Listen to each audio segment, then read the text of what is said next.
ፎቶን አምጣው። በዚህ ዘመን ፎቶ አሳጥቦ መያዝ ይቻላል እንዴ? አቤል አትጃጃል፣ ፎቶን አምጣው። አምላኬ ሆይ መቅዲ ናት ወይስ እኔ ነው? አቤል በእናትህ አትጃጃል፣ እረፍ በቃ። አንተ እዚህ ፎቶ ላይ ደግሞ ሰውነት ያላት አንድ የምትመስለው አቤል።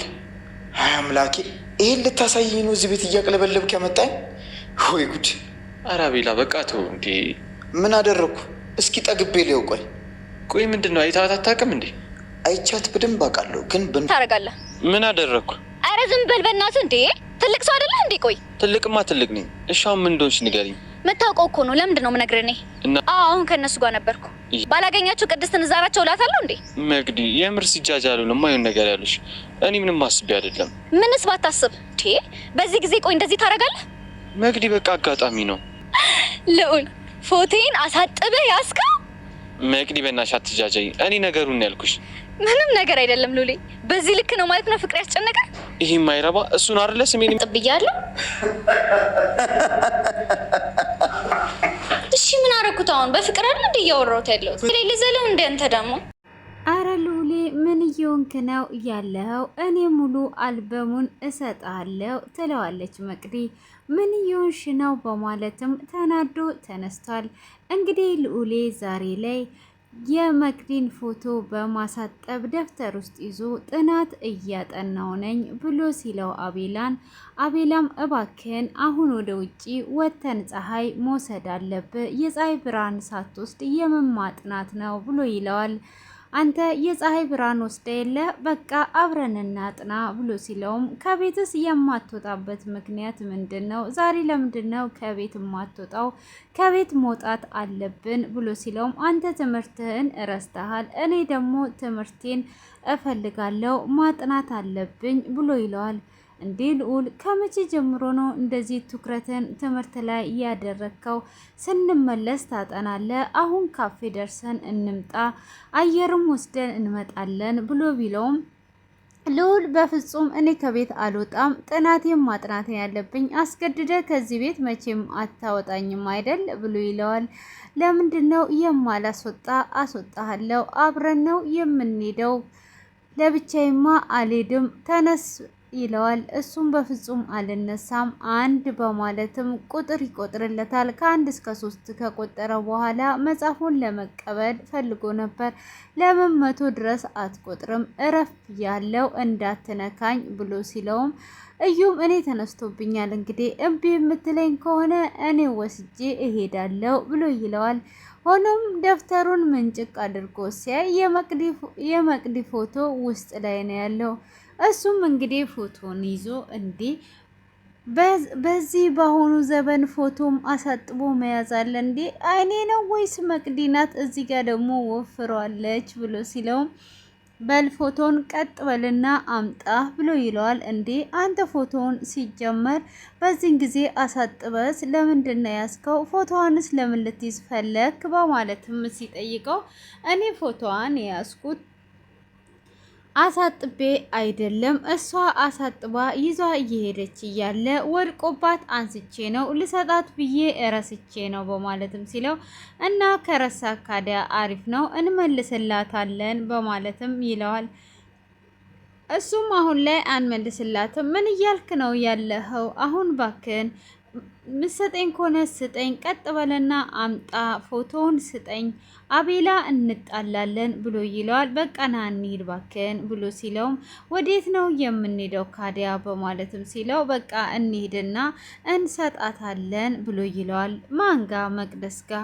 አረ በፍጹም መቅዲጋማ አንሄድም በማለትም ሲለው አሁን መሄድ አለብን መስጠት አለብህ ብሎ ሲለውም በፍጹም አልሄድም በማለት እንግዲህ ልዑሌ ይመልስለታል።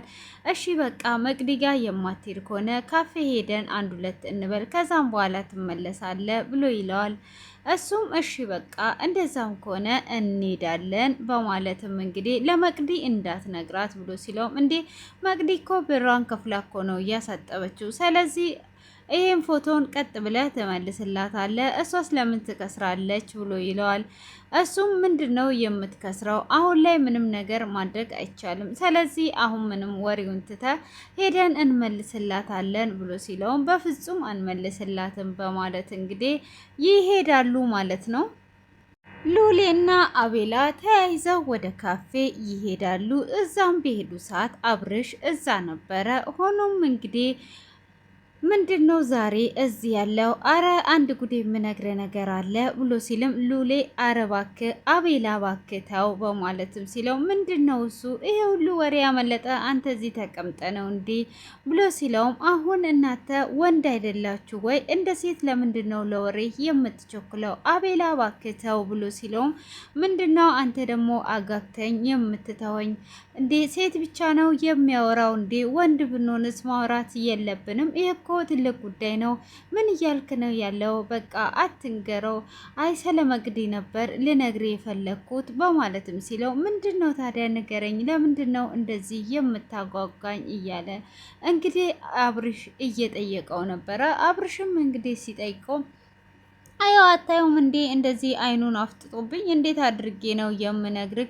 በኋላ ደግሞ አይለቀኝም እንዴት ልንገር ብሎ ሲለውም ይኸው እባክህን አንተ ተወው ይንገረኝ ምንድነው እሱ ብሎ ሲለውም አረ ከመቅዲ እኮ ፎንቃ ገብቶለታል ብሎ ይለዋል። እሱም እንዴ ካዳ ይሄ አሪፍ አይደለ እንዴ ፍቅር ከገባለት በማለትም ሲመልስለት እንግዲህ አረ እንደዛ ሳይሆን በቃ ተው ይለዋል። እሱም እንግዲህ ተው አቤላ ተው ተው ሲለውም አሁንም እንደዛ አይደለም ብሎ ሲልም እባክህ ተው በማለትም አረ እኔ በቃ ትቻለው ሉሌ ትቻለው በቃ አንድ ጥያቄ ብቻ ልጠይቀው በማለትም እንግዲህ ይጠይቀዋል። ምንድነው እሱ? እሺ ጠይቀኝ በማለትም ሲለው እኔ ምልህ በአሁን ጊዜ በአሁን ሰዓት ፎቶ አሳጥቦ ይዞ መሄድ ይቻላል እንዴ ብሎ ይለዋል። እንዴ ማለት ፎቶ ማሳጠብ እንደዚህ ለመታወቂያ እንደሚታጠበው ማለት ነው ወይስ እንዴት ነው አልገባኝም ብሎ ይለዋል። አዎ እንደዛ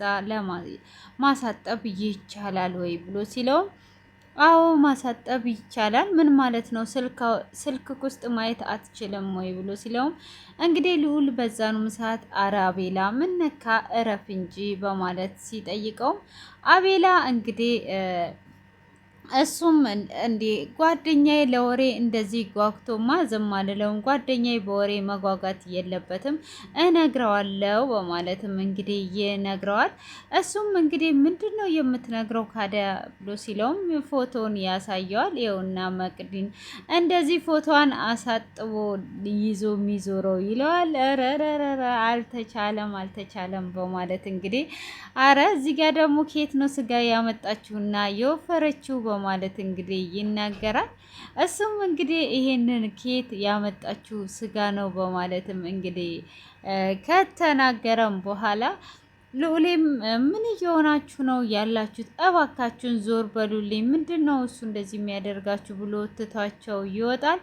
እንግዲህ እነሱም ተያይዘው ይወጣሉ። እነሱም እንግዲህ ተያይዘው ከወጡ በኋላ አብርሽም አረ የልዑሌ ነገር እንዴት ነው እያሉ እንግዲህ እያወሩ እያለ መቅዲ ትመጣለች። መቅዲም ስትመጣ ጭራሽ ነው አሁን መቅዲ መጣች በማለትም እንግዲህ መቅዲን ያወራታል። መቅዲም እንግዲህ መጀመሪያ ከጉቻ ጋር ነበረች። እሱም ወዴት እየሄድሽ ነው ሲል እንግዲህ እነኛ ድንጋይ ወርዋሪዎቹን እየፈለኳቸው ነው ያለውት በማለት ማረኛ ስንት ፈልገናቸው ያጣነውን አሁን አንቺ እውነት ፈልገሽ ልታገኛቸው ነው እንዴ ብሎ ይላታል። አዎ አገኛቸዋለሁ የትም ቢገቡ አለቃቸውም በማለት እንግዲህ በል አሁን አንተ ወዴት እየሄድክ ነው በማለትም ስትል እንግዲህ ለቡቻ 10,000 ብር አበድረኝ ብሎት ነበረ። ለሱ ብር ያበደረውን ሰው ብር ለመቀበል እየሄደ እንዳለ ይነግራታል። መቅዲም እሺ በቃ መልካም ጊዜ ይሁን፣ ወዴት ነው ካዲያ የምትሄጂው ሲል እንግዲህ እንዲቀናኝ ጸልይልኝ በማለት እንግዲህ ጉዟን ትጀምራለች። መቅዲም እንግዲህ እንደሄደች አቤላንና አብርሃምን ታገኛለች። ወዴት እየሄድሽ ነው አንቺ ብሎ ሲላትም አሁን እኔ ወዴት የሚሄድ ይመስላችኋል? እኔ ወዴት እንደሚሄድ ምን አውቃለሁ በማለትም እንግዲህ ከመለሰችላቸው በኋላ ምንድነው ካዲያ አንቺ ፎቶሽ ታጥቦ እንደዚህ የሚዞረው በአሁኑ ሰዓት ምንድነው እሱ ብሎ ሲላት የፎቶ አይ ፎቶ ሳለልሽ እንዲህ ልዑሌን አግኝተሽዋል ብሎ ይላታል። ልዑሌን አላገኘሁትም ገና ልፈልገው እየሄድኩ ነው ብላ ትላለች። እሱም እንግዲህ ልዑልን ልትፈልጊ የምትይ ከሆነ አሁን እኮ ከኛ ጋር ነበር፣ አሁን ነው የተለያየ ነው በማለትም ይናገራታል ማለት ነው። እንደዛ ከሆነ ካዳ ሂጂና አግኙ ይላታል። ከዛን እንግዲህ ካገኘችው ዛሬ ይህንን ነገር አንተነ እየጀመርከው አለቀልን፣ ዛሬ ልዑል ይጨርሰናል እያለው ይገኛል ማለት ነው። ከዛን እንግዲህ ልዑልም መንገድ ላይ እየሄደ እያለ የአብርሽን ፍቅረኛ ያገኛታል። የአብርሽን ፍቅረኛ እንዳገኛት ወዴት እየሄድሽ ነው? ምን ፈልገሽ ነው ብሎ ሲላትም እሷም እንግዲህ እኔ አሁን ላይ እየሄድኩ ያለሁት ወዴት ይመስልሃል? እኔ አብርሽን እየጠበኩት ነው። እየጠበኩት ግን አላየሁትም። አንተ እኮ በሀሳብ እንዳለ ሰምጠህ እየሄድክ ነው ብላ ስትለውም አዎ እኮ አላየሁሽም በሀሳብ ውስጥ ስለነበርኩኝ ብሎ ይላታል። ምንድን ነው ግን እንደዚህ የሚያሳስብ ነገር? እንደዚህማ አትጨናነቅ ብላ ትለዋለች። አይ በአሁን ጊዜ እኮ የማያሳስብ ነገር የት አለ ብለሽ ነው? አይ ያንተስ ጠጠረ አሁን አብርሽን አይተከዋል ብላ ስትለውም አብርሽን እንግዲህ አላየሁትም አላላትም። እንግዲህ አብርሽም እኮ አብሮን ነበር፣ አሁን የተለያየ ነው። እዛ ካፌ ነበር፣ አሁን ታገኘዋለሽ ብሏት እንግዲህ እያወራ እያለ እብዳ መቅዲ ትመጣለች። መቅዲም እንግዲህ ስትመጣ ምን እየሰራሽ ነው አንቺ እዚህ ምንድን ነው የምትሰሪው ብላ ስትል አይ አብርሽን እየፈለኩት ነበረ፣ ለዛ እዚህ ጋር ደግሞ ልዑልን ሳገኘው ነው በማለት እንግዲህ ታወራታለች። እንግዲህ ልዑል ላይ ጓበይበት ሰላሏት መቅዲ ትመጣና የኔ ፍቅር የኔ ጠንበለል አንተ ደግሞ ዛሬ እዚህ ምንድን ነው የምትሰራው በማለት እንግዲህ ትናገረዋለች። እሱም መቅዲ እንዳሰብሽ አይደለም አንቺ እንደምታስቢ ምንድን ነው እንዳሰብኩ ያለ ነው በማለት እንግዲህ ጓትልበታለች ማለት ነው። ከዛን እነሱም እንግዲህ ምንድን ነው እየተፈጠረ ያለው በማለትም ይደነግጣል ማለት ነው ልዑሌ። ከዛም በኋላ እንግዲህ እሷም ወደ አብርሃም እንድትሄድ አብርሃምን አሁን ማግኘት የምትፈልጊ ከሆነ አሁን የተለያየ ነው ሂጂ ብላ ትላታለች። እሷም አብርሃምን ፍለጋ በሄደችበት ሰዓት እንግዲህ መቅዲም እንደተባለችው ልዑሌ ላይ ጓትልበታለች። አንተ ምን እያደረክ ነው ያለኸው? አረ መቅዲ እባክሽን ይቅርታ አድርጊልኝ፣ እኔ እኮ ፎቶሽን እኮ ያሳጠብኩት ጓደኛዬ ፎቶ ቤት ከፍቶ ነበረ፣ እስቲ እንሞክር ሲለኝ ስልኬ ውስጥ ስለነበረ ሰጠሁት። ከዛን እንዲህ ነው የተፈጠረ። ጭራሽኑ ፎቶዬን አሳጥበክ ለካ ይዘካል ማለት ነው። ምንድነው አንቺ እያልሽኝ ካዳ ያለሽው ለምንድን ነው እንዲሆንሹ ብሎ ሲልም እና አብርሃም ጓበይበት ብለውኝ ነው ጓ ያልኩብህ እንጂ ጭራሽኑ እኔ ፎቶዬን እንዳሳጠብክኝ እንዴት አውቃለሁ? ያወቅኩት ነገር የለም በማለትም ትመልስለታለች። እና እንዴት ካዲያ እንደዚህ ልትይኝ ቻልሽ በማለትም ይላታል። በቃ አንተ ዝም ብለህ ነው እንዴ የምትሆነው እንደዚህ በማለት እንግዲህ መቅዲ ትጨውበታለች። ከዛን እንግዲህ ጭራሽ ፎቶዬን ፎንቃ ገብቶልሃል ማለት ነው የኔ ፍቅር በፍቅርም አይገባህም ብላ ትላለች። እንግዲህ ልዑሌ እየተናደደ ወደ ቤት ሄዷል ማለት ነው። እንግዲህ ጎሳ ደግሞ ፍቅረኛውን በባለፈው ይዟት ከቤት እንደወጣ ነበር ክፍሉ የተጠናቀቀው። እዛ መናፈሻም ቦታ ሲሄዱ እንግዲህ እስቲ ውዴ አይንሽን ጨፍኝ በማለት አይኗን ከጨፈነች በኋላ ሳሪ ይወስድና ቀለበት ሰርቶ ሊያስረላት ሲል ይበጠሳል። ወይ ለአንቺ በቃ ሳሩም እምቢ አለኝ ብሎ ይላታል። እምቢ ማለኝ ብለ ተስፋ መቁረጥ የለብህም፣ ይሄኛው እምቢ ካለ ሌላ በጥሰህ እሰርልኝ ብላ ትለዋለች። ይሄኛውስ እምቢ ካለ እኔ በጥሼ ሰጣለው፣ የምሰጭኝስ እምቢ ካለ ብሎ ሲላትም እስከ መጨረሻው ድረስ ተስፋ እንዳይቆርጥ ትነግረዋለች። ሆኖም አንድ ነገር የምነግርሽ ነገር ካለ እኔ አንቺን እንደ ሌላው ተንከባክቤ ላኖርሽ በፍጹም አልችልም ብሎ ይላታል። እሷም እንግዲህ እንደዛ እንድታኖረኝ ሳይሆን እርስ በራሳችን ተጠነካክረን እንኖራለን፣ እኔ አንተን እንጂ የወደድኩት እንደ ሌሎቹ እያሽከረከርከኝ እንድታኖረኝ አይደለም በማለት እንግዲህ ከጎሳ ጋር ለብዙ ሰዓታት ሲያወሩና ሲሳሳቁ ስለ ህይወታቸው እና እንግዲህ ያለውን ነገር እያወሩም ነበረ ማለት ነው። እሱም እንግዲህ ከዛም በኋላ ነበር ከነ ልዑሌ ጋር የተገናኘው። ሆኖም እንግዲህ ጌዲዮንም ዛሬ ላይ አልገባልንም ማለት ነው። እንግዲህ ቹቻም ጠፍቷል። ለምን እንደጠፋ ባናቅም ይመጣል ብለን ተስፋ እናደርጋለን ማለት ነው። ሆኖም እንግዲህ ኢዝ እንግዲህ አሁን ላይ ትንሿ ልጅ ልትወልድለት ታስባለች። እንግዲህ በባለፈውም ልጅ ወልጄለት የእናቱን አዘን እንዲረሳ እፈልጋለሁ እንዳለችም ዛሬም እንግዲህ ለእኑ ስታማክራት ነበረ። እኑ እንድትረጅኝ እፈልጋለሁ፣ ጥሩ ጊዜ አሳልፈን እኔ ትምህርቴንም እማራለሁ እንደምንም ብዬ እኔ ብቻ አይደለም ብዙዎች ነፍሰ ጥሩ ነው እየተማሩ ነው፣ ሌላው ሁሉንም አስተካክላለሁ።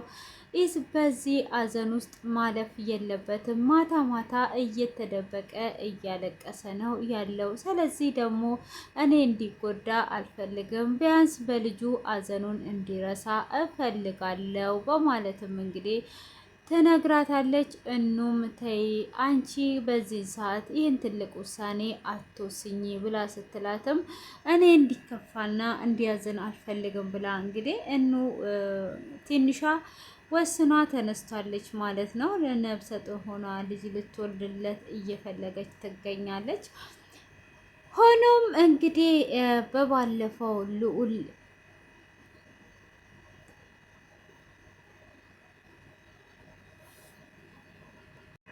ቡቺም እንግዲህ አሁን ላይ እናቱን የሚያሳክምበትን ያንን ድንጋይ ወርዱን ካወረደባቸው በኋላ ክፍያውንም ከፍሎት ይገኛል ማለት ነው። ሆኖም እንግዲህ ጓደኛሞች ከሆኑ በኋላ እየተጣሉም ይገኛሉ። የድንጋዩንም ነገር እረፍት ለመስጠት አስበውበት ይገኛሉ። እንግዲህ ሁለተኛ ዙር ደግሞ ሲጀምር በሌላ ክፍያ እንደሚከፍለውም ተስማምተዋል። ሆኖም እንግዲህ አሁን ላይ ደግሞ ከኢዝም 10,000 ብር ብድር ጠይቆት ነበረ። ኢዝም እንግዲህ እጁ ላይ ብር ስላልነበረው ከጓደኛው ተበድሮ ሰጥቶታል። ሆኖም እንግዲህ ከጓደኛው ተበድሮ ከሰጠው በኋላ ያንን ብር ለመክፈል ወደ ስራ ሲሄድም ውሽዬም እንዴ እኔ የምለው ነገር ግን እናቱን ለመጠየቅ ለምንድን ነው ወደ ቤት ያልሄዳችሁት? በማለትም ስትል እኔ ወደ ቤት ልንሄድ ስንል መንገዶቹን ይዘጋጋል፣ ልክ ነበርሽ፣ ወደ ቤት ሄደን መጠየቅ ግድ ይለን ነበር፣ ግን እንዴት እንደሆነ እኔ አልገባኝም ብሎ ይላታል። እንግዲህ እዚህ ጋር ምን እያደረገበት እንደሆነ አረግስ የምታውቀው ነገር የለም ወይ ብላ ስትለውም አረግም የሄደች አይመስለኝም፣ ብታቅ ኖሮማ ትነግረን ነበር በማለትም እንግዲህ እያወሩ ይገኛሉ ማለት ነው። እንግዲህ መቅዲ ደግሞ ልዑልን እንደዛ ካልናደደችው በኋላ ልዑልም እንግዲህ እየተናደደ ወደ ቤቱ ይመጣል ማለት ነው። እንግዲህ እሱም ወደ ቤት ከመጣ በኋላ መቅዲም ተከትለው ወደ ቤት መጥቷ ነበረ። መቅዲንም እሺ ይቅርታ ፎቶሽን ስላሳጠፍኩኝ አጥፍቻለሁ ይቅርታ አድርጊልኝ በማለት ይላታል። ከዛን እንግዲህ እሱም ይቅርታ ሲጠይቃት ችግር የለውም እኔ ከነ አልበሙ ፎቶዬን አሳጥቤ እሰጥሃለሁ፣ ግን ለምን እንደያዝክ ንገረኝ፣ አፍቅረኸኝ ነው ብሎ ስትለውም አይደለም ይላታል። እንግዲህ አፍሮ ነው እንጂ ከማፍቀሩም እንግዲህ መጽሐፍ ውስጥ ይዟት እየተሽከረከረ የሚገኘው ልዑሌ። እንግዲህ ይጋቡ የምትሉም ደግሞ ኮሜንት ላይ አድርጉ ማለት ነው። ከዛን እንግዲህ አቤላም ይመጣል። አቤላም እነሱ እየሳቁና እየተጨዋወቱ ከመጣ በኋላ እንግዲህ ልዑሌ አክርፎ ወደ ክፍሉ ገብቷል ማለት ነው። እሱም ወደ ክፍሉ ሲገባ መቅዲም ተከትለው እየሄደች ትገኛለች። ሆኖም እንግዲህ ትንሿ እንግዲህ እንደነገርኳችሁ ልጅ መውለድ ስለምትፈልግ ከእኑ ጋር በመመካከር እንግዲህ ጥሩ ፕሮግራም ማሳለፍ ስለምፈልግ ቤቱን አሳምሬ ልጠብቅ ብላት ነበረ። እንግዲህ ትንሿ እንደዛ ከእኑ ጋር ካደረገች በኋላ ቤቱን ፏ ብትን አድርገው ኢዝም ከመጣ በኋላ ከቤት ለመውጣት እየስማማሉ። ከቤትም እንግዲህ ትንሿ ቤት ውስጥ ካስተካከለች በኋላ እኑ እንድትወጣ ታደርጋታለች። እኑም ልክ በር ላይ ስትደርስ ኢዝ ይመጣል ማለት ነው። ኢዝም ወዴት እየሄድሽ ነው በማለት ሲጠይቃት እንዴ አሁን ደግሞ ወዴት እንዴ ፖሊስ ነህ እንዴ? ትንሽ ወደዚህ ወጣ ብዬ አየር ልወስድ ነው ወንድሜ ትለዋለች። በፍጹም ብቻሽን አትሄጂም፣ የሆነ ነገር ደግሞ ብትሆኝብኝስ ብሎ ሲላት አይ የሆነ ነገር ምንም የምሆነው ነገር የለም አንተ ራስን ጠብቅ በማለትም ትለዋለች። እሱም እንግዲህ ወደ ቤት እየገባው አይደል ወይ አንቺ ግን በፍጹም ለብቻሽ አልተውሽም ሲላት፣ አረውን ነው ፖሊስ ሆንክብኝ እንጂ ወንድሜ እባክህን ልሂድ ምንም አልሆንም ትለዋለች። እሺ በቃ ወንድሜ እኔ በጣም ነው የምወድ፣ መልካም ነገሮች ሁሉ ላንተ ይገባል የኔ ወንድም ብላ ስትለውም እሱም ይደነግጥና ምነው እህቴ ደህና ነሽ? እኔም ለኔ ልዩ ስጦታዬ ነሽ እወድሻለሁ በማለት ፍቅሩን ይገልጽላታል። በይ በቃ ሄደሽ ነይ በማለትም እንድትሄድ ይፈቅድላታል። እሷም እንግዲህ ትሄዳለች ማለት ነው። እሷም እንግዲህ ከወጣችና ከሄደችም በኋላ እሱም ወደ ውስጥ ይገባል። ወደ ውስጥም ሲገባ ሳሎን ላይ ማንም ሰው አልነበረም። ትንሿ እያለ ተጣርቶ ወደ መኝታ ክፍል እንደሄደ ክፍሉ ተጠናቋል ማለት ነው። እንግዲህ አጠርና መጠን አድርጌ ስነግራችሁ ነው። እጅግ በጣም ዘና የሚያደርጉንና ፈታ የሚያደርጉን በጣም ተወዳጅ ድራማ ነው። እንግዲህ መቅዲና ልዑል መቼ ነው የሚጋቡት? ልዑልስ መቼ ነው አውጥቶ የሚነግራት? እንግዲህ አቤላ እንኳን የግሌ ጋር ልሂድ ራሴ ጋር ልሂድ ሳይል ዛሬ እንግዲህ እኑን ሳያገኛት ነው ክፍሉ እየተጠናቀቀው። ምን አይነት ቀን ነው እያለ እየሳቀ እየተደሰተ ነው ማለት ነው ክፍሉ የተጠናቀቀው። እንግዲህ እናንተ ደግሞ ያላችሁን አስተያየት ኮሜንት ላይ ቁጭ እያደረጋችሁ እንግዲህ ትምህርት ቤት በዚህ አይነት ሁኔታ ያሳለፋችሁ ፎቶ ደብቃችሁ ደፍተራችሁ ውስጥ ይዛችሁ የተሽከረከራችሁ ሁሉ ፎቶዋን እዚህ ላይ ለጠፍ አድርጉልኝ ማለት ነው። እና እንግዲህ ቀጣዩ እጅግ በጣም ነው የሚያጓጓው። እንግዲህ ትንሿ ሴት ልጅ ነው የምወልደው እንዳለች እውነት ሴት ልጅ ነው ወይስ ወንድ ልጅ ነው የምትወልደው? ገምታችሁን ኮሜንት ላይ ቁጭ አድርጉ። በቀጣይ እስክንገናኝ ድረስ መልካም ቆይታ ይሁንላችሁ። ላይክ እና ሰብስክራይብ ማድረጋችሁ እንዳትዘነጉ እላችኋለሁ። አመሰግናለሁ እስከዚህ ሰዓት በትዕግስት ስለተከታተላችሁኝ። ባይ ባይ።